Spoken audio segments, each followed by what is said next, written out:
Ayun. Good morning mga kaibigan, mga kasama at mga kasangga. Ito ang Magsing Irog. Ayan. Pinick up ang order ng mga gulay.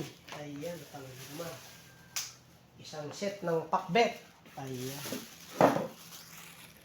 Galing pa ng Isabela. Ayan. Sa kasumba ng aking irog. Ayan, talagang salamat. Masarap na naman sa na lutuin nila kay sa putahin ng ina mo. Ayan, gulay po ito ha. Ayan. Yung may isa. Ayan. Dami. Ay? Ito, alukon. Baeg. Ayan, himbabao sa Katagalugan. Okra. Ampalaya. Sigarilyas. Fresh from the farm. Ayan. At itong kalabasa, ito po yung set ha.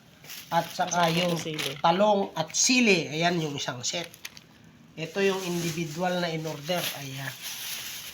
Sigarilyas. Sitaw na konti. Dito yan sa ano? Ay sa ano pala. Kasama po pala dito yan sa set. Ayan. Talong, okra, mais at sigarilyas kasama ang Sangkatutak na kamatis. sangkatutak na kamatis. Ayan. Hiniwalay na ang hinog at hilaw.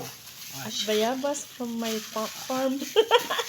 Ay, yung bayabas po ay mula sa hardin nila kayo. Ito po Ito yun. ba? Ayan. Ayan. Kaya kami ay magsisinigang sa bayabas maya-maya yung hinog. Ayan. Ayan eh. Talaga naman. Yan lang po ang mga ulam na magsingiraw sa putahin ng ina mo nila kay. Ayan oh. Ayan. Talaga naman. Kaya i-prepare na po namin ito para sa masarap na tanghalian na naman nila kay at ng aking irog. Ayan. So halina't tikman ang mga lutuin nila kay. Hindi pa luto. Lulutuin na nga eh.